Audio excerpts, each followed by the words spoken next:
Time to talk about that one 90s Nickelodeon show with the charismatic white girl.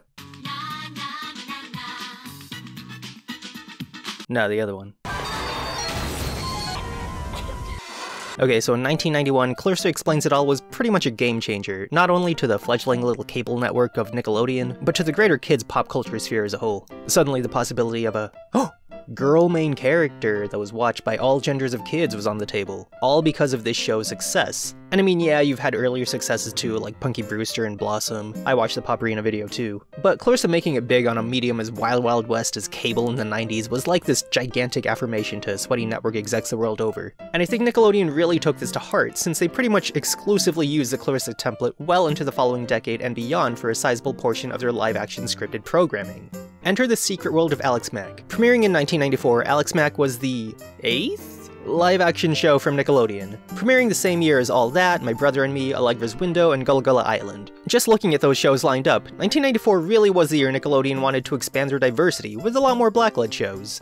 Keeping that in mind, the Secret World of Alex Mack felt like the white sheep of sorts. And while the show itself was also very diverse when it came to its supporting cast, Alex and her self-proclaimed Secret World always felt very white. Okay, backtrack for a sec. So for the non-millennials, Secret World of Alex Mack tells the various misadventures of Alex Mack, a preteen played by Larissa Oleynik, who gets doused in the mysterious chemical known as GC-161 after a truck crash. After fleeing the scene and seeking the comfort of her brainiac older sister Annie, the two find out that the chemicals gave her powers including but not limited to electricity zapping, levitation, and the one we all remember, liquefying.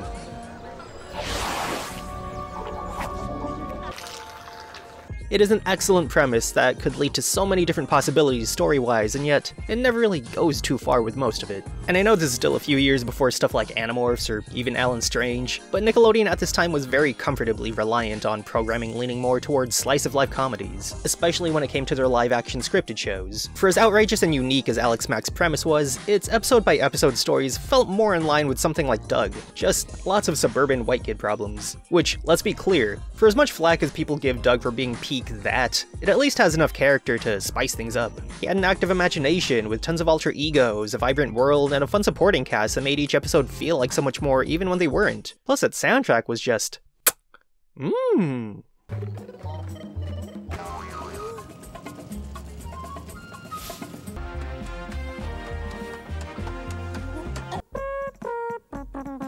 Now ski. Oh, I feel sick. Alex Mack almost has the inverse problem of that. While she herself is so fantastical, everything and everyone around her is so bland. Actually, season 1 especially does this thing where I'd be watching it and every few episodes I'd be like, hey, it's the guy from that thing! I swear, this only happens in season 1 like it's trying to make up for its blandness by having recognizable guest stars, but it still falls flat. And before you say, oh, but all superhero series have the hero trying to fit into a dull world, let's be clear, Alex Mack is not a superhero show. Don't believe what the back of the DVD tells you. You think the copywriter actually watched this show? It's not even streaming anywhere. Alex Mack, especially that first season, really leans into how Alex the character wishes she was more interesting. Why can't I be more popular, or smarter, or loved by my parents the same way my sister is? Even the season 1 opening states as much. Would you want to grow up here? I have to.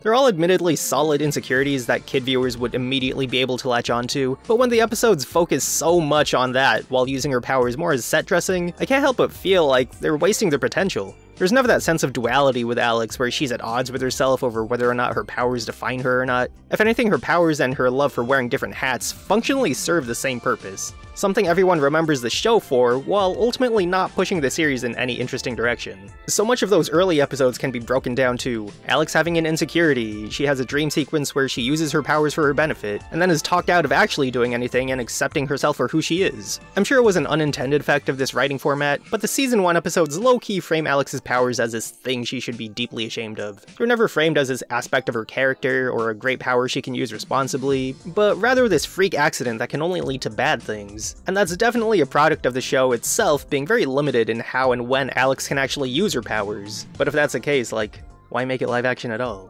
While later seasons don't really have this problem, and maybe get a bit too confident in their special effects, the first season is very clearly hesitant to portray Alex's powers in any meaningful ways, using them very sparingly. And to a point it works. She's supposed to be keeping her powers a secret, but when you have so many episodes where her powers are only used in some kind of dream sequence or heavily isolated setting like the garage, you kinda start to lose the viewer's goodwill. You have a show about a kid with chemically enhanced powers and the best she's gonna do is levitate a cup every now and then?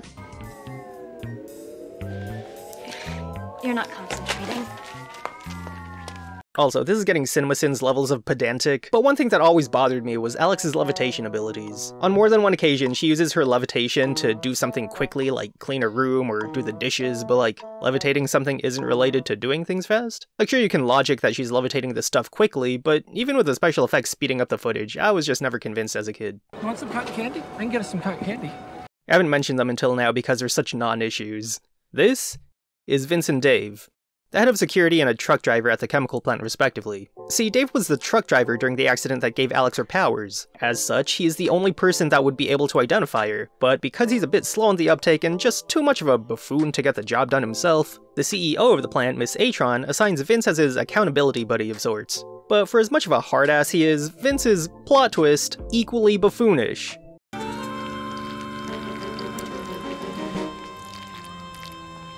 It's just a buffoon bonanza at all times with these two. Yeah, throughout the first season, these two essentially serve as the bulk and skull of the show. Threatening enough to scare the kiddies watching, but not so much that they'd pose any actual threat. I say this is a problem exclusive to Season 1, but the first episode of Season 2, Alex loses her notebook where she stupidly makes passing reference to her morphing abilities, and they get it back by just... I got you covered!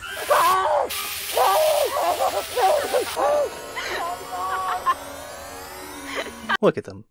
Buffooning into the sunset together. I will say, while Season 1 more often than not just wouldn't go for it when it came to utilizing their premise in fun, compelling ways, Season 2 is like the Bizarro Monkey's Paw response to that, where it will absolutely swing for the fences as long as it can fall back on knowing that anything that happens won't matter in the long run. Which is a shame, since they're the most fun the series has had with itself up until this point. The Halloween episode basically has Alex walk into a haunted house on a dare, only to get sucked in and taken hostage by the ghost of the house. As Alex learns that the ghost herself is more lonely than spooky, the two bond and the ghost opens up about her daughter, who's silently revealed at the end to be Miss Atron herself. As this giant looming presence in the series, something of a backstory on Miss Atron was greatly appreciated, and honestly, I just wish we had more moments like these where we learn more about her outside of being the mean girl boss of the chemical plant that has the town under its iron grip. The power swap episode is a lot of fun too, if only because we don't really get much in the way of a plot setup spotlighting Ray. Like, yeah, he gets a handful of episodes for himself, but they mostly focus on him being the bad influence to Alex, usually trying to convince her to use her powers so he can win sporting events or music competitions. And if you can just stop Ellen, plus use your powers when necessary, the game's in the bag! I told you, I'm not gonna use them. What do you think I'm gonna do, levitate you 10 feet in the air for slam dunks? One would be nice. This episode is purely Ray just hamming it up and Alex being a jealous hater. Just let the man ball, Alex, jeez. It got GC-161 all over me, and after that I could do all the things that Ray is doing now. Alex. It's true! After a convenient lightning strike, Alex's powers end up being transferred to Ray, who ends up using them to show off to the rest of the school. Already you're sold on the concept just because Ray's enthusiasm is so infectious. Look at him morph back while doing a handstand, he's so cool! Of course, showing off to the entire student body grabs the attention of the adults, and Ray ends up being approached by Miss Atron. Not to be captured and studied, but as a mascot of sorts to show that the plant isn't evil, but actually really cool and fun. Therefore, we feel that since his powers are due basically to our work, that we, in effect, own him. I wouldn't go that far, Miss Atron. Okay, so the chemical plant ends up being evil after that, but plot twist, it was all a silly dream sequence and this episode has no bearing on anything else in the show ever, yay! Compared to those previous two, the chimpanzee episode is honestly the most tame of them all, if only because the chimp stuff gets relegated to the B plot, and the A plot is just Alex doing odd job stuff at the Christmas lot selling trees. So it turns out that the chemical plant has been doing testing on animals all this time, and a chimp fully equipped with Alex's powers escapes. For such a fun premise, Alex herself barely gets any screen time with the chimpanzee, only really seeing it from afar, but the fact still stands. They show had a Christmas episode and decided to cram a chimp into it as the B-plot. Respect. We're also reintroduced to Gino Lawless, a former security worker under Vince that gets fired early into Season 1. Hey, don't get defensive with me, Gino. Just keep your eyes open. I always do. I don't like you implying that I don't. You know, you're the best. Except between the hours of 7:30 and 8 on weekdays, huh? My one vice. He shows up in Season 2 as a special investigator for the US government, looking to shut down the plant just to flex on Vince and Miss Atron. You're a sick person, Vince. I feel sorry for you, I really do. But I knew one day I'd get my revenge. And here I am, with Uncle Sam backing me up. It's a nice layer of drama, adding an adult that also has beef with the plant, but his character is short-lived, showing up in just one episode that season, with his arc left unresolved for most of the series. Nickelodeon's got a secret. The secret world of Alex Mack. What is it? Ooh, a secret. Maybe it's about a boy. Alex? Secret? At this time, I'm not at liberty to comment. If I told you, the world of science would come crashing to its knees. Secret? What secret? I'm just a regular kid. Nothing special. The secret's out. The secret world of Alex Mack. Saturday at 8/7 Central, only on Snick.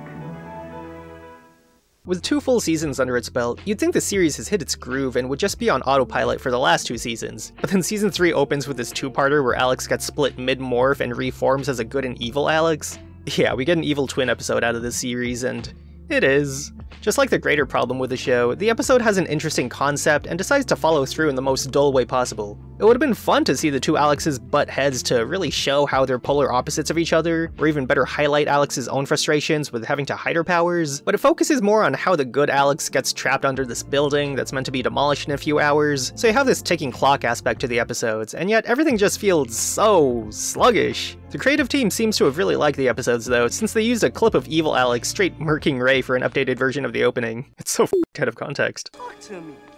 Ow.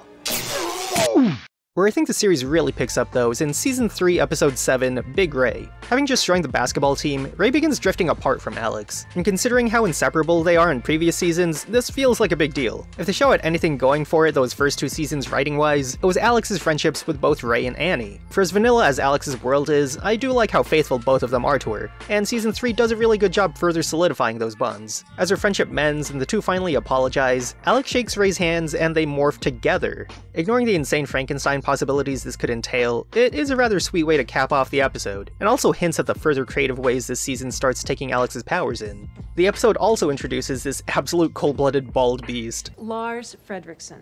No longer putting up with Vince and Dave's buffoonery, Miss Atron decides to hire Lars at the chemical plant, not to track down Alex, but to just make sure anyone tied to researching GC-161 stays silenced. For good. Permanently. He sneaks into Alex's dad's office to swap out some materials, which when mixed explode.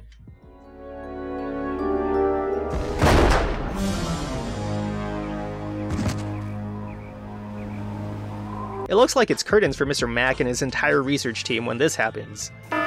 George. How did you avoid getting hurt? Luck. If George hadn't stepped out to get his checkbook and I hadn't gone off to the men's room, we might not be standing here. I see. It's so Tom and Jerry, and yet it works so well. The sense of danger is heightened from previous seasons without actually showing any violence or harm on anyone. Real genius move. And this isn't to say that Vince and Dave get written out completely either. Vince, having been fired by Miss Atron, has become that much more desperate to find the kid involved in the accident, going as far as sneaking into the Max vents just to better spy on them. Dave, meanwhile, has this real sad puppy dog quality to him, as his interactions with Lars and Miss Atron lead to him having these "are we the baddies" moments, and it's adorably heartbreaking every time. I heard you tell Lars that if you ever found the kid, that you would have the kid, me, Vince, and George Mack all eliminated. Don't be silly. Cross your heart and hope to die? No. Truly, this bromance was best separated, as the two's personalities have only gotten better defined when alone. Their personalities both a bit too loud to fully work when they're both in scenes together. This Big Ray episode in particular sets a precedent that the rest of Season 3 follows to an absolute T, working in Alex's powers in creative ways and solidifying her friendships, all while heightening the sense of danger from the chemical plant. Stuff like Curry-induced super strength, blowing bubbles, or just getting really aggressive are some of the more standout GC-161 side effects Season 3 plays around with. Annie, I don't know why, but I have the overwhelming urge to bust people. You can really tell the writing staff was finally starting to have fun with the concept. They even go as far as to confirm the date the chemical accident took place on. Eric, where were you September 11th, 2 years ago? And while it would have been nice to have some standout episodes from Alex's main cast of friends, there are some solid one-off episodes with guest stars in them. Oh, look, it's the that guy! Not really sure what kind of donut I'm in the mood for. What do you suggest? See, while Ray is Alex's best friend, she does have a few other people she hangs out with regularly. Makes sense. The series could stand to have more kid characters in their supporting cast. But again, like her home life, her life at school with her friends feels very... tame? We've got Nicole, the overachiever. Can you tell us what year American women first won the right to vote? 18... No, wait, 1920. That doesn't seem like so long ago. Trust me, Alex, I'm as ashamed about it as you are. Robin, the negative Nancy. I promised Ray I'd stay. Let's just go, Alex. Ray's not gonna know if we're here or not. And Lewis, the overall goofball. Yes, you're getting cold. It's Katie bar the door time at LaFonso Ellis Memorial, so batten down the hatches, because we got a real barn burner. And they're alright. But they never had the best sense of chemistry together. Like, they kinda tried to group Nicole and Robin as the odd couple to complement Alex and Ray's friendship, but the second they introduced Lewis at the start of season 2, it feels like the writers begin treating Alex's friends as very one-note. Instead of even trying to juggle a group dynamic, they just focus on them one at a time as they're needed. Like, you need an episode about slacking off and responsibility? Pair Alex with Lewis. Need an episode about the importance of academics? Pair with Nicole. They're not compelling or fleshed out enough as a unit, so thinking any of the friends would fare better when a spotlight is on them is just a losing game at this point. So I guess it makes sense that they'd start taking the focus less on Alex's immediate friend group and shift towards her other classmates come season 3. There's this really solid episode where Alex makes friends with a goth girl, only for said goth girl to call her out when Alex ends up using her more as a means to rebel against her parents. Alex has all these preconceptions about what being friends with a goth girl would be like, so when she invites her over for dinner and she's super normal, it actually throws her for a loop. Your parents were really nice. Did you want me to fight with them? I just wanted you to be a little more like yourself. Back me up a little. You're the one who's expecting me to be someone else because of the way I look, not your parents. It's kind of funny seeing Alex get told off. One of the rare occasions where they're able to play in a domestic setting while being able to turn the tables on your expectations. The Creeper episode has a similar premise, but I honestly like the character, so I say it's fine it repeats itself thematically, but here we find Alex has a weird introverted classmate who people only refer to as Creeper. Considering how much he keeps to himself, my millennial raised in a post-Columbine brain was like, oh no, he's gonna snap on them any minute, but no. He's just kind of a quiet, weird guy that's misunderstood. His real name is Nathan, and he ends up bonding with Alex at school. B-I-N-G-O, B-I-N-G-O. But also his boundaries are a bit questionable as he ends up making his video documentary project on Alex, composed entirely of stalkery footage. Alex is understandably embarrassed as the video is played in front of the rest of the class and the drama's just allowed to play out. So much older media was so averse to humanizing socially awkward people, using them more as a two-dimensional punching bag. So for Alex to be like, this guy's weird and honestly mega cringe, so let me just be mad at him for a while before the plot gives me a reason to forgive him, was a nice breath of fresh air. 10 out of 10 on the 2 random classmate episodes, just wish they got utilized more. Oh, hey, your mom taught me clarinet in the 2nd grade. Franz Liszt was born in Hungary. Oh, yeah? Even the villains find more creative ways to get written into the school setting. Grace's episode cracks me up on like multiple levels. For one, we find out early on that she's a spy hired by Vince to find any incriminating evidence on Alex. She's basically pulling a 21 Jump Street where she's an adult just casually infiltrating the school as a student. But on top of that, Alex finds out like immediately that she's a spy for Vince, so when it comes time to hang out with her one-on-one, she makes sure to never use her powers, going as far as doing nothing but watch while Grace eats shit in the ultimate case of a trust fall gone wrong. And to top it all off, Alex is kind of a dick to Grace after that. Like, this is the one time Alex gets kind of catty, and it's amazing. You're saying that I have superpowers? Yeah, Alex, that's what I'm saying. Well, then why don't I just use my x-ray vision to make sure? Yeah, I was right. You don't have a brain in that head. But what I think benefited Season 3 the most was its very conscious decision to get rid of all love interests. No stinky boys allowed, this is a tomboys only show from now on. Seasons 1 and 2 had a lot of focus on Alex wanting to impress her crush, Scott. Hey, Scott! But it all ends up getting one out, like, immediately. Which is funny, since it's not until Scott's final episode that he actually starts to feel like an interesting character. Alex finding out he's one of those guys that's only friends with people when it benefits him. Dude probably pretended to watch all the Marvel movies just to feel included, that fraud! Likewise, Annie breaks up with her boyfriend played by a young Josh Keaton, aka Mutai from the Even Stevens movie, aka goddamn Spectacular Spider-Man, but no. It's fine, it's just... it was for the best. Your talent was meant to blossom on a different battlefield, my king.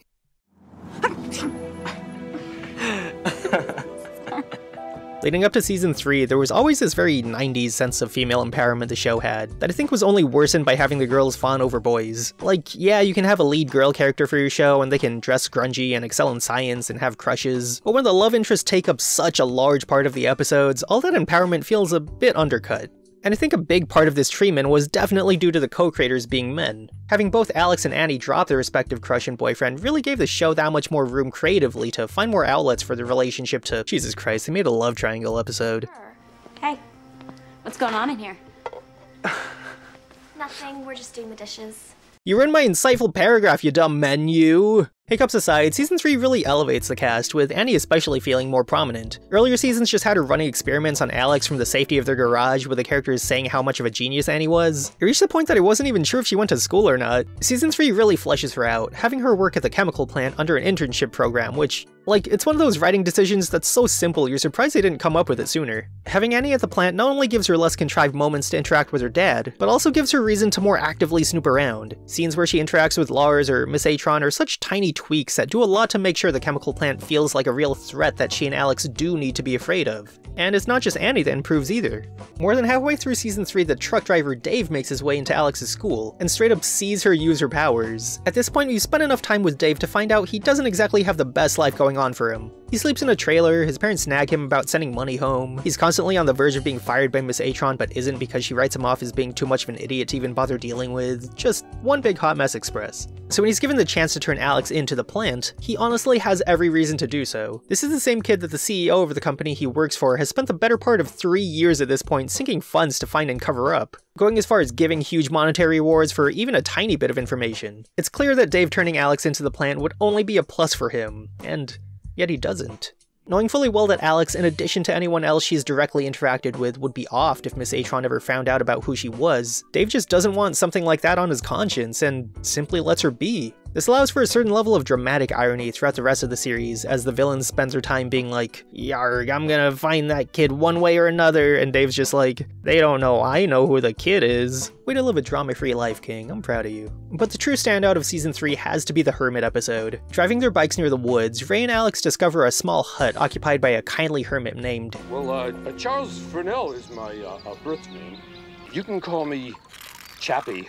Of course, Alex blabs about this at the dinner table on the same day her dad invites Lars over for dinner, and he starts having questions. See, it turns out Furnell was part of the original team that developed GC-161 back in the 70s, with him and the rest of the team being fired once it was confirmed that the plant would be undergoing further experimentation against their wishes. What develops is a mad dash back to the forest as Alex, Annie, and Ray try to keep Chappie safe from Lars and Vince, who Lars hires to kidnap Furnell. I need to find Furnell, and I need to find him now. You still got my pager number?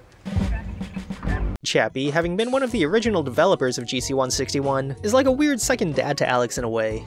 For a brief time, I secretly tested the chemical on myself. For a while there, I could levitate objects. The powers wore off a long time ago. They wore off? Well, yes, I only took very small doses. Oh. A couple years ago, I was in an accident with a truck in the chemical plant, and I got covered with GC-161.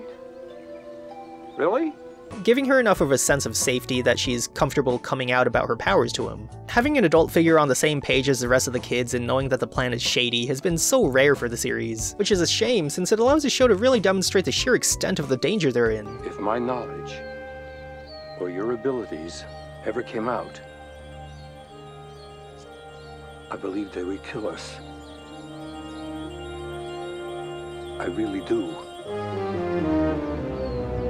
Definitely the most dire the series has gotten up until this point. While Season 3 still has a bit of the awkwardness of the previous season, there is a noticeable step up in quality, setting up a good foundation for what I can only hope gets further owned next season. Oh, it does not. Come all and see Nickelodeon's most spectacular sensation. From teenager to some kind of goo, and back to teen again, she's Alex Mack.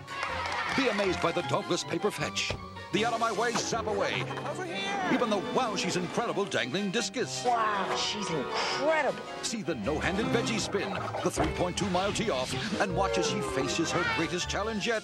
8th grade, The Secret World of Alex Mack, tonight at 8/7 Central, only on Nickelodeon.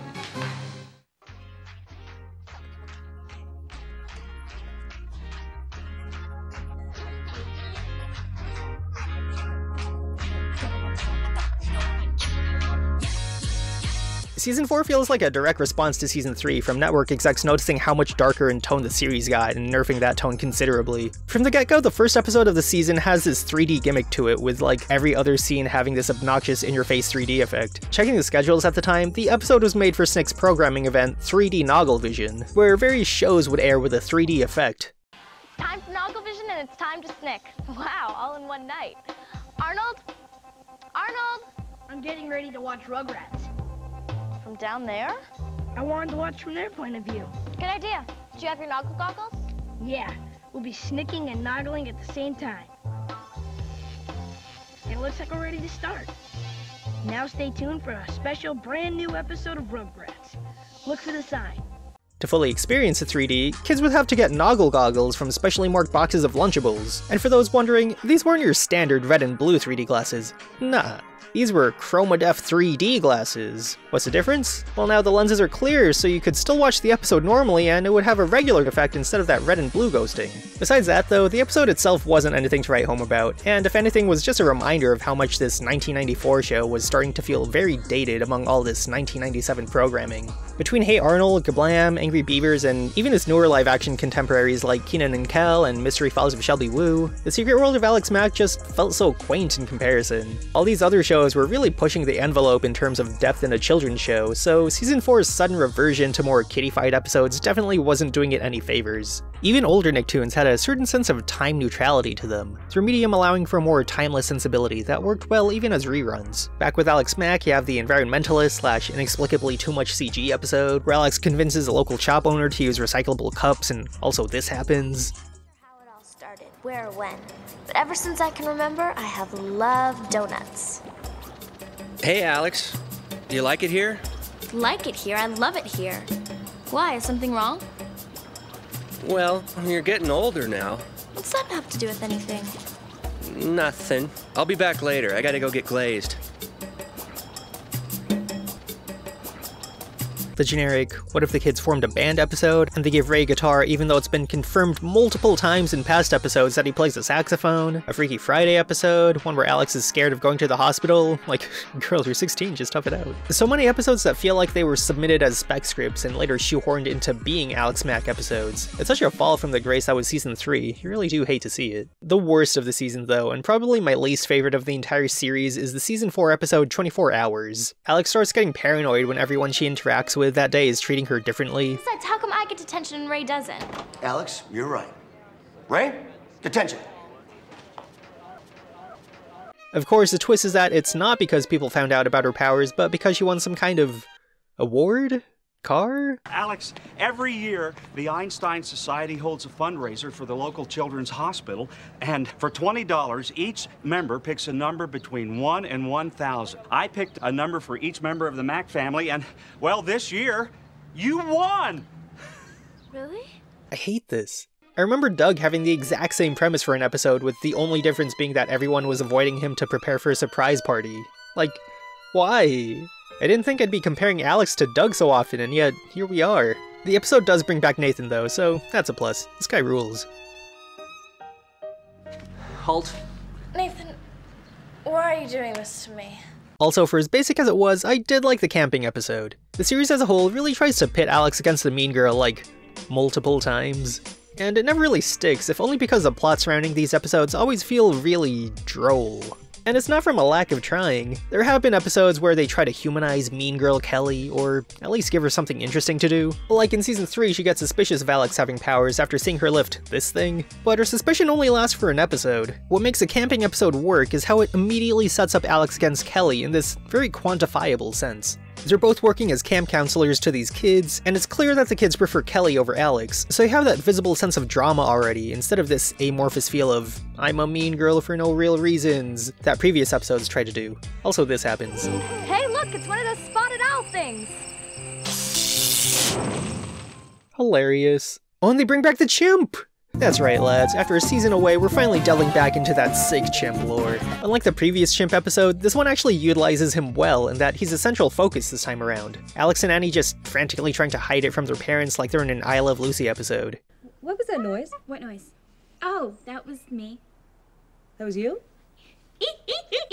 Alex gets to interact with him a lot more than in the last episode, and like, look at how excited she is. Seriously, every scene they're in, Larissa Oleynik is just smiling ear to ear. I love this. Despite all the wacky hijinks though, we do get a solid serious episode in Annie's Farewell. Getting accepted to MIT on a scholarship, Annie is officially, for realsies, leaving the show. She's already almost left early for college back in season 1, so for them to actually follow through with the concept was interesting, especially for how packed it is. The first half of the episode doesn't even focus on Annie, and instead delves into the consequences of Alex using her powers for heroics. Walking through the park, she notices an elderly person faint, and takes it upon herself to morph them together so they can get to the hospital faster. Of course, it's a slow news day, and everyone ends up asking how Alex got to the hospital that quickly. She was rescued and brought to the hospital by Alex Mack. The twist of the story is that the young girl refuses to tell anyone how she managed to get the woman there, leading authorities to wonder just how this small teenage girl managed to carry this large woman 1.5 miles to the hospital without aid. Annie leaving doesn't even take up the majority of the narrative drama, instead focusing more on how Alex will get herself out of these situations without Annie being around to help come up with a plan. Being pressed for time, no one can think of anything, and considering we're in the last season, you really do think they're going to be forced to finally reveal Alex's powers, at least to her parents. At the end of her rope, Alex accepts that she just has to come clean. She gathers her parents together, ready to reveal that she was the girl in the chemical accident, when Ray interrupts. I've decided I can no longer remain silent about what occurred yesterday. The fact is, Alex Mack was covering for me. The sheer amount of shock on Alex's face says it all. Even if Annie leaves, and Alex feels absolutely cornered and alone, she'll still have allies in unexpected places. I mean, I guess Ray's still around, and he's mentioned before that he'd be the first person to save Alex if it ever came to that, but it's always felt more like one of those empty promises you gotta say out of obligation, and totally won't be relevant by the finale. Leading up to the finale, we're introduced to Hunter, who is another love interest for Alex. This year, a major change will take place in Alex Mack's life. And he's pretty cool, too. Don't miss the brand new season of The Secret World of Alex Mack, starting this Tuesday, cuz... You're never done doing Nickelodeon. On paper, he's honestly not that bad. The chemical plant covered up his dad's death, so there's this whole revenge aspect, but he just doesn't jive that well with the rest of the cast. I don't know why, but every scene he's in sticks out so much. I'd say it's because this is the show trying to overcorrect its sudden kiddier tone, but even then, those handful of serious episodes are still pretty solid. Except for Hunter! Hunter!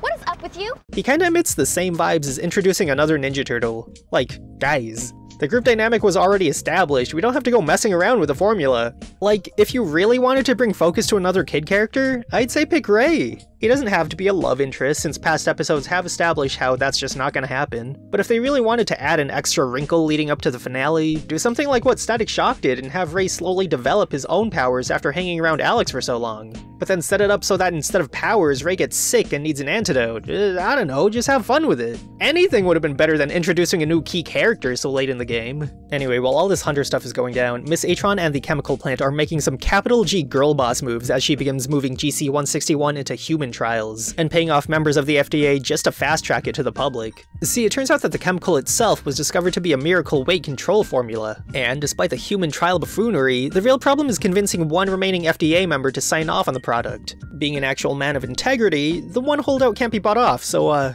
they drug him, dress him in women's clothes, and dump him in a public place to disgrace and discredit him. This is the same episode where the A-plot is Alex just waffling on whether or not Hunter is a cute boy or not. I swear, this show. Now that Alex's secret is out. There's a lot of people that know. Everyone knows. Alex. Everyone knows. Watch what happens to her world. Tune in to part 2 of a very special Secret World of Alex Mack. Next, only on Nick. Okay, so the two-parter finale starts off, and already you know the series isn't fucking around with its opening scene. Literally every mean girl is brought back in this really eerie dream sequence where everyone taunts Alex in some way, saying that they already knew there was something wrong with her. Did you think we were stupid or something? Yeah?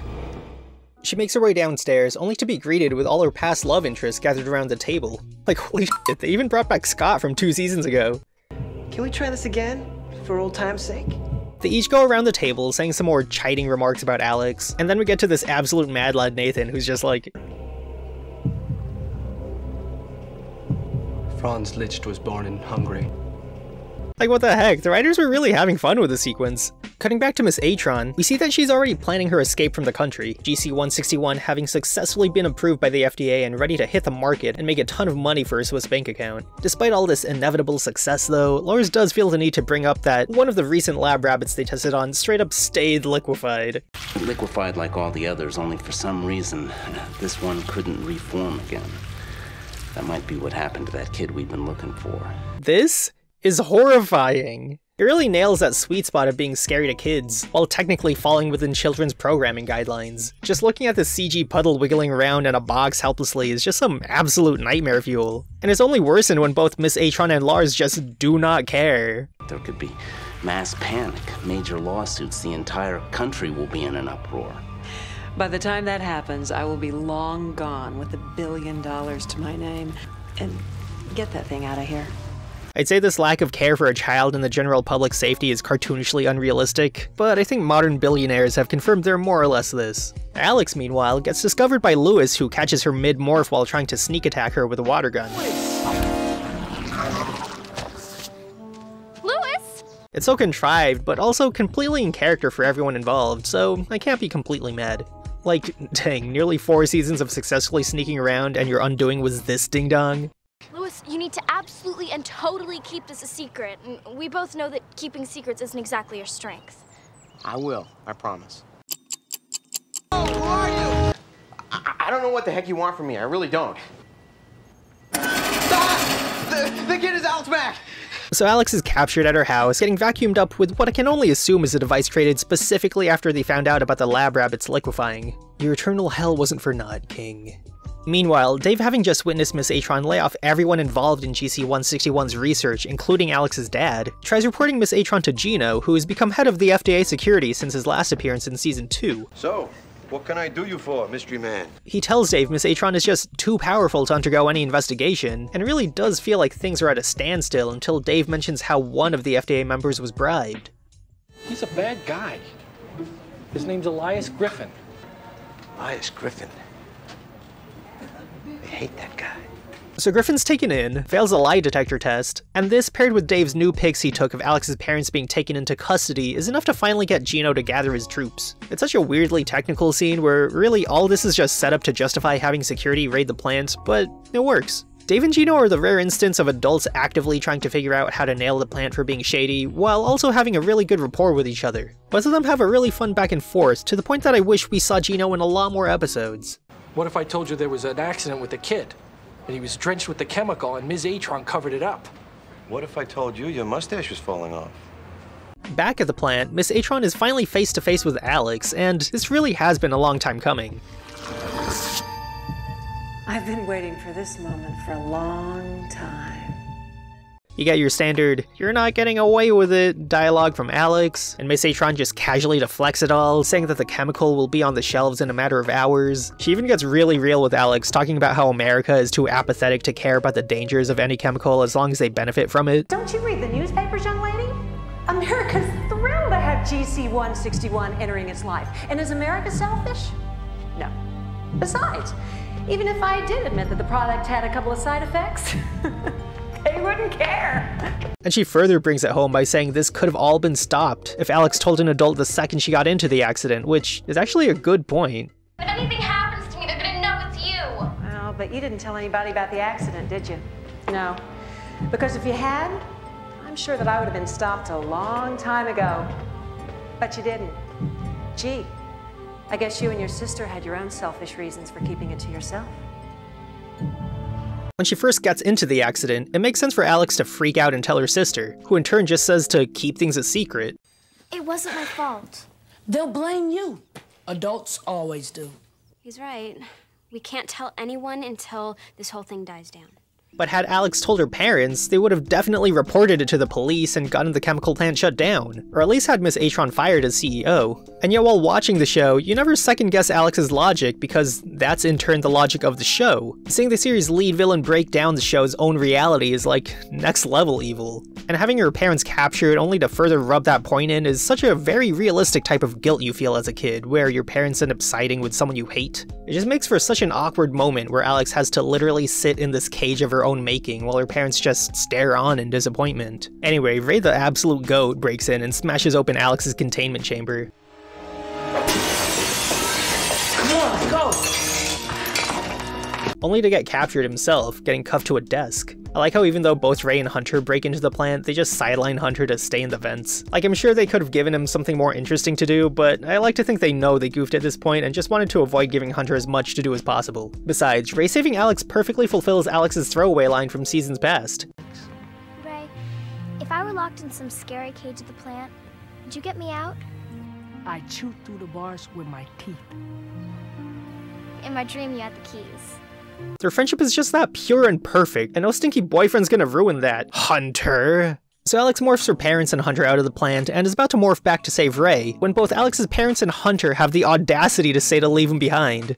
I can't leave Ray behind. Alex, we have to. We'll go get the police. No, it'll be too late by then. Alex, your dad's right. I get the mentality is that the authorities can handle the rest, so I can kinda see it from the parents' view, but Hunter is... like, bro, you saw them plant a bomb. You know Ray's not gonna make it out of that. Set the explosives. I don't want a shred of evidence left behind. What about the Macks? Their evidence. On top of that, when Ray gets captured, Lars sets up another bomb right outside the room he locks Ray in. And you think Ray's gonna make it out of there without Alex's help? Hunter? So Alex saves Ray with seconds to spare. Miss Atron gets the most badass walk away from an explosion shot before she and Lars get arrested. And Gino gives Dave a new hat to wear as an honorary FDA security employee. Everyone hugs and the day is saved, and...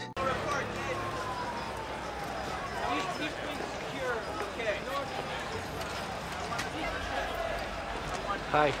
Hi.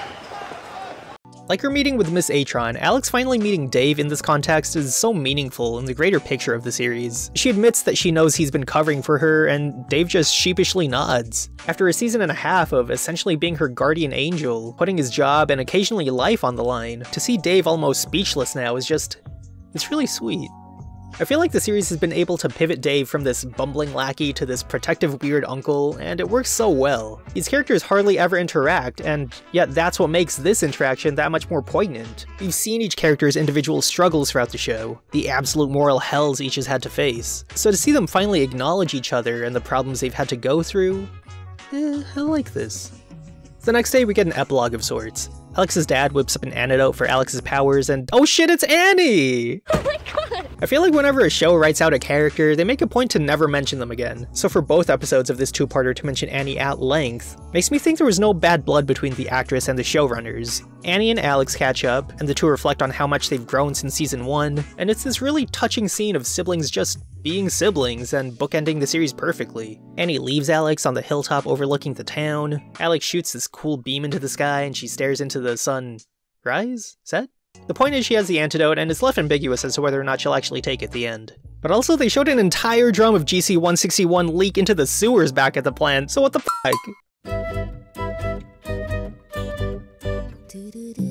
There's not one but two loose threads explicitly left unresolved by the series finale. I think it's fair to assume the creative team for Secret World of Alex Mack had enough fun with the series to want to leave things open-ended enough for a possible sequel. They even had a cast reunion in 2018 to try and drum up interest for one. It didn't work, but it's a thought that counts. But also, the show itself was the type to have very high highs and low lows. If I'm going purely off of a good versus bad episode ratio, there were definitely more mediocre to bad episodes than solid ones I'd actually go back to. But also, it'd be nice to change that. It's kind of a pet peeve of mine whenever YouTube videos prioritize synopsis over critical thought, just barfing out what the media has already said over figuring out what could have actually been done to improve the thing in question. I know this can be framed as the reviewer having the audacity to say they're as good as or better than the creative staff of the thing they're critiquing, so just to dodge any misunderstandings, I'll say it outright. I know I'm better. Of course, there's so much you could say when it comes to improvements on a project in hindsight, so I'm gonna try to keep things focused to decisions I feel could have been pulled off, 1, within the time period the series was made, and 2, without compromising the overall feel that each season's already established. So no cheap shots like have better CG or minimize the boy drama. Here on this channel, we practice mindfulness. From the start of the series, there's already this weird disconnect between Miss Atron and Alex. That's bridged with characters like Dave and Vince serving as mini-bosses of sorts. And while I do like that Miss Atron always feels like this faraway threat, I do feel like they could have worked to better establish just how big a threat she is. Stuff like the Halloween episode and Nicole's petition episode do add some bits of lore for Miss Atron and the plant's connection to the greater town, and an easy fix would be to just have more episodes like that. Finding that Miss Atron's family remained local to Paradise Valley really layers her character in that she's not just just some transplant that decided to take over, but instead a local that began prioritizing herself over the needs of the other locals. Likewise, the petition episode establishes that nearly every adult in Paradise Valley either works for or has some kind of connection to the plant, to the point that no one dares cross them. So are you gonna sign my petition now, Mrs. Mack? Absolutely.